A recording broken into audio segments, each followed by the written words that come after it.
That's it. It's going well. It's going really good. Spending a lot of time with my family. So. What's been your favorite Mets acquisition so far? Frankie Montas, right? Jose Siri, Frankie Montas and Siri, the two ones that exciting to have both of them. What did you do last night? I was in my room. I slept. All night? Pretty much, yeah. What do you think, since Juan Soto is still on the market, what do you think is the right amount of money for him to spend? That's way above my pay grade. Can you think of any players in baseball who are maybe worth $765 million? I mean, it's a good question. There's a lot of good players out there. There's one with the Dodgers, and who knows? What do you think makes a player worth $765 million? A lot. There's a lot to lie when you're looking at a player that's worth that much money. Not only what they do on the field but off the field. So. Just ask a bunch of questions about Pete. Obviously, he's a free agent. Obviously, it's a huge part of affecting the team last season. It means a lot, especially a guy like Pete that everybody knows what he brings to the table, the power, quality at bats, but his ability to post day in and day out. As a manager, that's a really good feeling when you don't have to worry about a position because that guy's going to be there regardless of the situation or how he's feeling or what he's going through. And he's shown this year, 162 games he played, and that says a lot. This is a homegrown kid, and it was a privilege for me to be able to write his name on the lineup. We'll love to have him.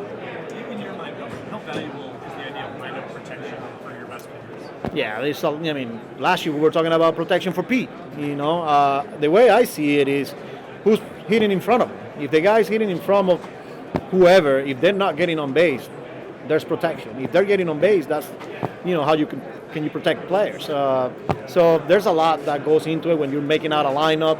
But I think a lot of people put too much into it. Have you run through your mind again what adding a player like Soto would slot into the lineup with Lindor and Mendoza? Yeah, obviously you play with a lot of different scenarios, but I don't think it stops there. You need a deep lineup. You need 1 through 9. You need to have balance. You need to have a lot. So it's not just about 1 or 2 guys. I'm lucky to have, you mentioned, three really good hitters, on Nemo, Lindor, Vientos. Don't forget about Francisco Alvarez. Those are some of the guys that are currently on our roster that are elite hitters, Your season kind of turned around when you moved Lindor to the spot last year. Do you envision keeping him there for now? Yeah, I have to have that conversation with the player, and before we, not only we get to spring training, but opening day. Who knows what's going to happen with our roster, and then I'll make that decision. But again, it starts with having the conversation with the player and with a lot of people, and then we'll go from there. Where do you think Starling Marte fits with this team if you do get another right fielder? He's a big part of this team, especially when he's healthy. This is a guy, we saw it in the playoff, even though he wasn't 100%, this is a dynamic player. He can impact the game in a lot of different ways. He can help you win baseball games. By the way he runs the bases, he's going to give you quality at bat. He puts the ball in play. He's got the ability to go the other way. He hits it out of the ballpark. He's got a cannon. His defense got better throughout the year. So again, he's a big part of this team. Do you think he'd be a possibility to DH? Yeah, everything's on the table. So and again, because of the health, and we saw it when he got back from the IL, the way we were using it. I don't think we play him, more than 3 in a row. Because he's going to need help. He's going to need to rest. So like I said, we're still a long ways to go. Where is he health-wise right now? He's home, going through his rehab process, doing exercises and things like that. So definitely feeling a lot better than the way he felt last part of the year. And I'm hoping that we get a healthy player by the time we report to spring training. What specifically is he rehabbing? The same thing, the knee. Yeah. The same thing that kept him on the IL for a couple of months, and then when he got back, he was still feeling it. But as of right, I spoke with him, I don't know, about a week ago. So he's in a good place. Everything is okay with his groin and legs. Oh yeah, Which yeah. was his problem previously. Yeah. He's more of his knee, whatever he was dealing with during the regular season. If you guys were to make a big acquisition, what would a move like that say about where the Mets view themselves? I don't want to get too far ahead of myself, but we want to win. We want to win, and we have an owner that is willing to do whatever it takes. So. What do you like about what Frankie Montas brings to the rotation? And the loss of Severino kind of makes Yeah, happy for Sevy, proud of him because I know how hard he had to work, especially I saw it firsthand, when he got hurt and then just watching him go through the whole year last year. So, congrats to him, his family.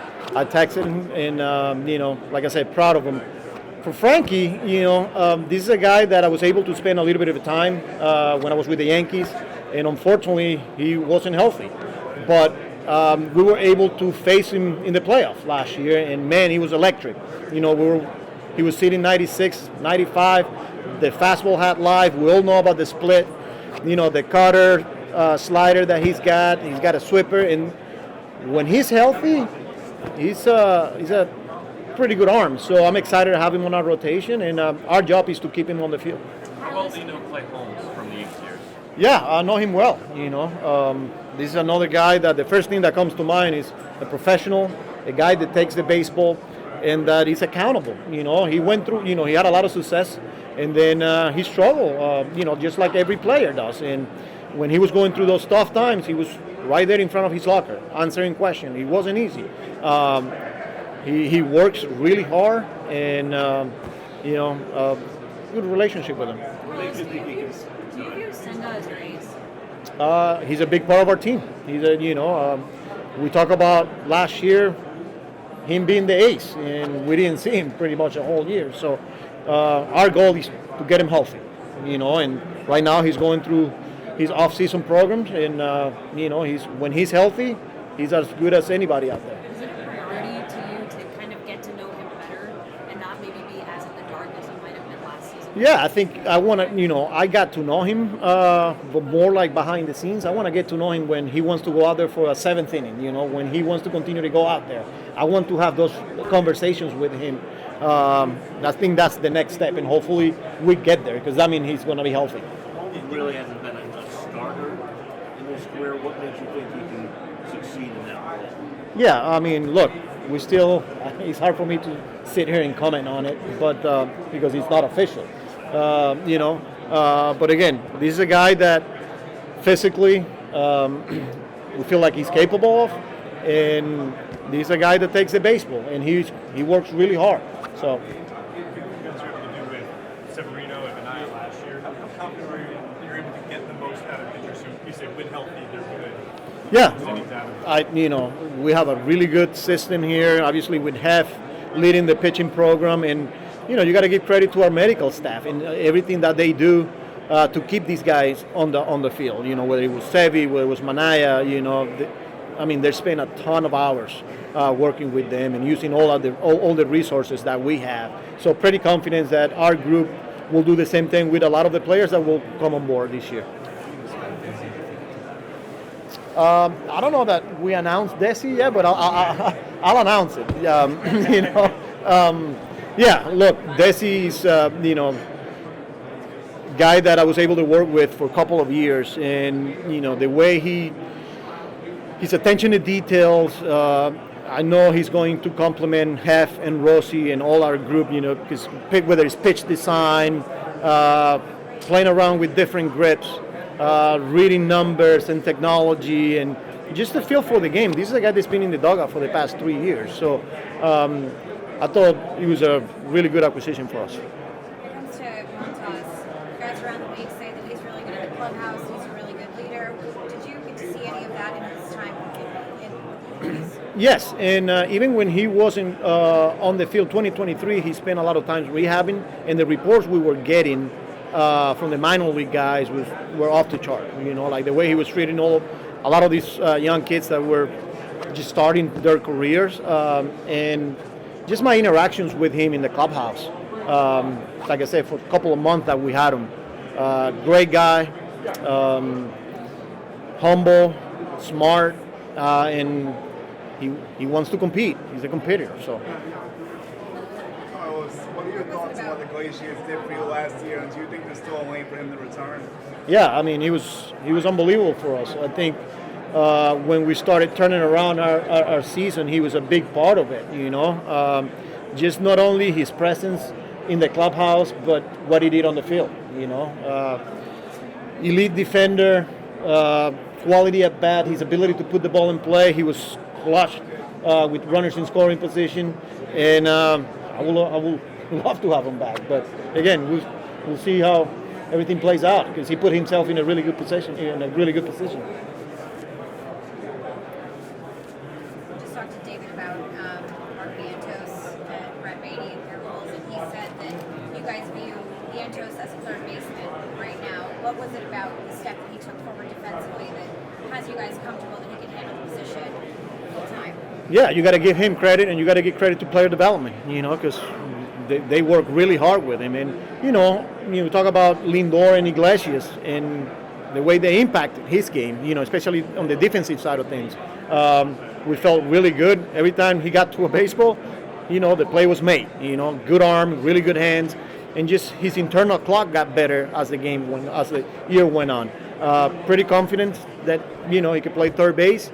Same thing with Beatty. But the fact that Beatty added some versatility when he went down and showed that he can play second base, third base, maybe a little bit in the outfield, that's a plus. Because when I'm writing that lineup, somebody that can play multiple positions, a left-handed hitter, he's in a good place. What do you think of Vientos' bleach blonde hair?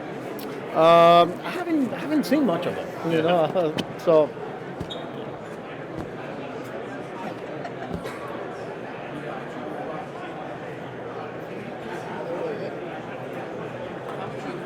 Mark's defense just depends on going out there and playing every day versus the development. I mean, sometimes you said it's internal clock out there. That comes just with reps, knowing the situation, who's at the plate, the speed of the ball, speed of the runner, playing with the scoreboard. There's a lot to learn by just playing the games instead of just getting pre-game reps, and that's the only way they're going to get better. And I feel like the conversations that he was having with Sarby, our infield coach, Lindor, Iglesias, helped him throughout the year, and that's why we were comfortable with him playing every day there.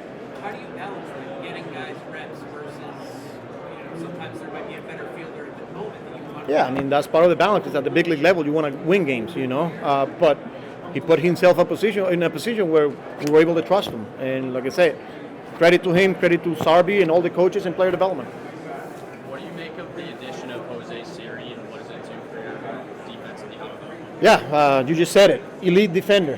He's a guy that I've seen him play for quite a few years now. He goes and get it. He's got pop. And he's excited to join the organization. I'm excited to have him too. But he's another guy that not only can play center field on elite level, he can play left field, he can play right field. He's playing winnable right now. I saw a highlight the other day where he was making a play in right field. So he adds to that depth, and it's not a secret how much we prioritize defense here. Did you guys ask him / his winter team to move him around a little bit, center? No, I didn't.